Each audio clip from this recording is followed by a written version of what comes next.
Right, folks, shall we start tectonics? I don't know how many of you have got yourselves a module booklet yet. If you are planning on picking one up from college, you have to go to Willow Cafe because that's where reception is at the moment, sometime between 9 and 4, and you must take your ID card. Those that are having them posted, those people who live outside of Taunton, I think they will arrive this week sometime. But today, earlier on today, I have emailed you a link to a digital version that you can print out or whatever. Okay, tectonics. So if you have got a copy of the module booklet, you will find right at the beginning there's something that says case study nuggets. All right, and there's 4 pages with just some empty tables in them. That's what we're going to be talking about today. I'm going to introduce you to 4 volcanoes and 4 earthquakes, and the idea is I'm going to give you a flavour of the module, kind of set the scene, maybe remind you of a few words and phrases that possibly you might remember from before. Possibly I'm going to be introducing you to them for the first time. But before we start talking about case study nuggets, usually people really like this module. It's a bit weird because it's death and destruction, but there's something about tectonics that people just really seem to enjoy learning about. So on this first slide, I've just given you some websites that you could look at. If you go into the folder that I shared with you this morning, the hazards folder, this PowerPoint is called Case Study Nuggets. I try to make the PowerPoint's names kind of link to what we're doing. So on the first slide, you've got a link to a volcano page, a link to an earthquake page, and the third one I've actually shown you a few times. It's the Icelandic Met Office, which I know sounds bonkers, but in Iceland, volcanoes and earthquakes are so common that they're kind of part of their weather forecast, basically. And because it's so active for volcanic and earthquake activity, you can just keep an eye on what's going on in Iceland all the time. So you might just want to kind of look at those websites from time to time, see what's going on in the world. Documentaries, brilliant. There are so many documentaries about tectonic hazards. So have a look on whatever kind of TV service. National Geographic is generally quite a good channel. Discovery sometimes has things. I'm sure Netflix and Amazon have things as well. So watching documentaries will be really good. And I've just put a note there at the bottom. Yes, I know there are films about volcanoes and earthquakes and tsunamis. Yes, you're allowed to watch them, of course you are. But you need to get to a point where you can pick holes in the science, please. The best of those ones I've suggested is The Impossible. I think it's emotional and tear-jerking and a tough watch, but it's probably the most accurate. The others all have significant issues, but they're quite a good watch. So yes, you can watch films, but as long as you pick holes in the science.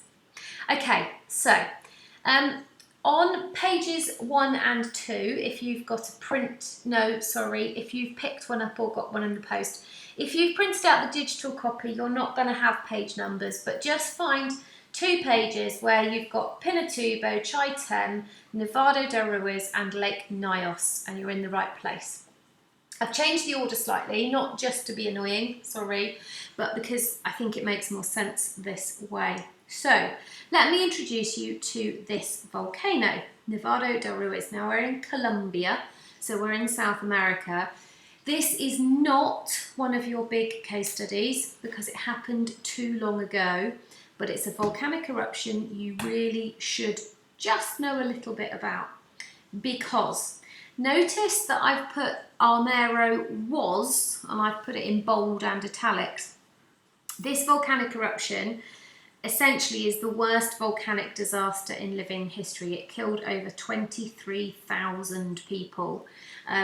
It was a real turning point in volcano science because everyone, well, not everyone, the people involved with volcanoes came to the decision that they could never let a disaster like this happen again because you just can't have volcanoes killing 23,000 people. And what was more frustrating is if they had properly thought about it, this didn't need to happen, because if you looked at the science, you could see that historically these things called Lahars, which you will know all about in time, had affected this place before. They'd built the town on top of where there used to be a Lahar. So it was perfectly obvious that when the volcano erupted in the future, that was the exact place that the Lahar was going to go the next time. But, you know, hindsight is a wonderful thing. So Nevado de Ruiz, a long time ago, but a real turning point in volcano science, which makes it really important to know. So here is our volcano. Here is our Mero. These red lines are where the Lahars went, and I'll teach you all about those. They're essentially a mixture of volcanic ash and melted snow or melted ice from the top of the volcano, and they combine together into these sort of deadly floods, essentially. And you can see our Mero was pretty much wiped out by them. If they'd have done their mapping, you know, that didn't need to happen. There's a really good clip here, that YouTube clip will really help you understand it, but I just want to put a disclaimer. There are images of dead bodies in that clip. Not gratuitous in any way, very, very factual, but obviously if you don't want to watch that, you don't have to, but it will really help you understand just how awful this tragedy was. But out of tragedy came a good thing, which is brilliant.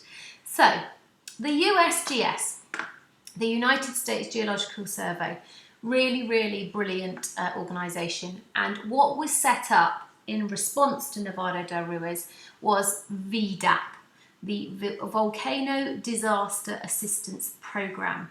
And essentially this text here tells you all about it. But it's a team of geologists who really understand volcanoes, know what they're talking about, know what to look for, yada, yada, yada. They have the expertise, they have the equipment, they have the knowledge. So what they do is, this is the key sentence really at the bottom. Its guiding philosophy is to assist foreign partners in volcano monitoring and empower them to take the lead in mitigating hazards at their country threatening volcanoes. They basically help other countries monitor their volcanoes and help them deal with them. It's an amazing thing. And the first success story was not very long after. So Nevado de Ruiz happens in 1985. VDAP is set up in response to that, and 6 years later they have their first success. So Pinatubo is worth knowing about because it's the first success story of VDAP. Okay, so Pinatubo, massive, massive volcanic eruption in the Philippines. Huge amounts of ash, pyroclastic flows, affected world climate. All right, so that's one volcano affecting world climate. It was just a massive, massive volcanic eruption. But because VDAP had been helping the Philippines with their volcanoes in response, as we said, to what happened in Nevado del Ruiz, they were monitoring Pinatubo. And essentially, we've got to a point now with the world's volcanoes where if they're monitored, they can be predicted. If you predict a volcanic eruption, what you then do, of course, is you evacuate. All right, so it's monitor, predict, evacuate. And that sequence of events you will sort of get quite familiar with. So it tells you everything here. Swarms of earthquakes and small explosions led them to request assistance from VDAP. They started monitoring more. They evacuated military personnel and ordinary people, and they saved somewhere between 5,000 and 20,000 lives. I appreciate that's quite a wide difference, but thousands of lives were saved and hundreds of millions of dollars worth of equipment was moved or protected just days after the evacuation. It was the first major success, and I mean it was a massive volcanic eruption. Sorry, I thought I had photos. We'll look at this one more in the future, but huge amounts of ash, pyroclastic flows, just, you know, it would have killed thousands of people more if it hadn't have been for VDAP. So then you have the kind of lucky, I don't know if you can use the word lucky to describe a volcanic eruption, it seems a bit weird. Chaiten is in Chile. Now, I've just told you that if you monitor a volcano, you can predict its eruption, and if you predict the eruption, you can evacuate people. That's true. I'm not going to contradict myself, but let's think about this logically. Can you monitor every single volcano on planet Earth? No, you can't. Would you bother monitoring a volcano that hadn't erupted since 7,400 BC? No, you wouldn't. In fact, you might not even know it's a volcano, because volcanoes, you know, can do a very good job of just disguising themselves as mountains. If they don't erupt very often, you can easily make that mistake. So we cannot monitor every single volcano on the planet. And Chaiten was a big eruption. We've got a 17-kilometre high ash cloud. That's massive. In fact, let me just skip to the picture, look. So here is Chile. This is South America. It's a bit hard to make out. So we're in Argentina here. And here's the Atlantic Ocean. Look, the ash cloud comes all the way across to the Atlantic Ocean. Massive, massive volcanic eruption. And yet, depending on where you get your information, either nobody died or one person died. The one person, the question mark over that is it was a poor gentleman who had a heart attack. And they're not sure whether he had a heart attack because of the stress of the volcanic eruption, or whether he may have had a heart attack anyway. So it's 0 or 1 people, depending on how you think about it. Sometimes, if you have a massive volcanic eruption in a place where not very many people live, you are just not going to have a huge disaster. All right, so when we're writing our essays about tectonics, yes, big volcanic eruptions tend to kill more people, of course, and that's the obvious stuff. But to start putting ourselves into slightly higher grade boundaries, it's about arguing, well, sometimes the circumstances are going to be a little bit different to that. It might be that hardly anybody lived there. It was a massive volcanic eruption, but it was, yeah, just the human geography, if you like. So, nobody really died, well-ish, but look at all of the cleanup operation that they're going to have to do. Look at the metres of volcanic ash that were left behind around buildings and schools and on roads and bridges and things like that. So the other thing we begin to think about at A-level is the short-term impacts and the long-term impacts, which can be quite different. And we'll actually begin to talk about how the long-term impacts of volcanic eruptions can also be positive. Volcanic ash, for example, over a few years can become really fertile soil. So it's brilliant for farming. So it's about maybe some familiar stuff about volcanoes, but digging a little bit deeper into the kind of the facts, if you like. So there you go. Right, and then you get just weird volcanoes. Right, we're in Africa now. Lake Nyos or Lake Nyos, depending on how you want to say it. Cameroon.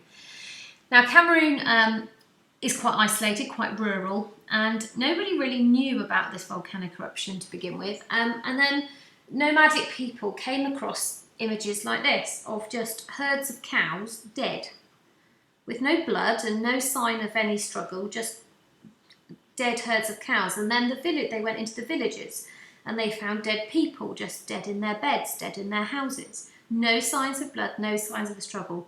Weird. Wouldn't that just freak you out? It's just weird, isn't it? Anyway, what it turned out in the end, what they figured out, was that there was a volcano nearby, Lake Nyos.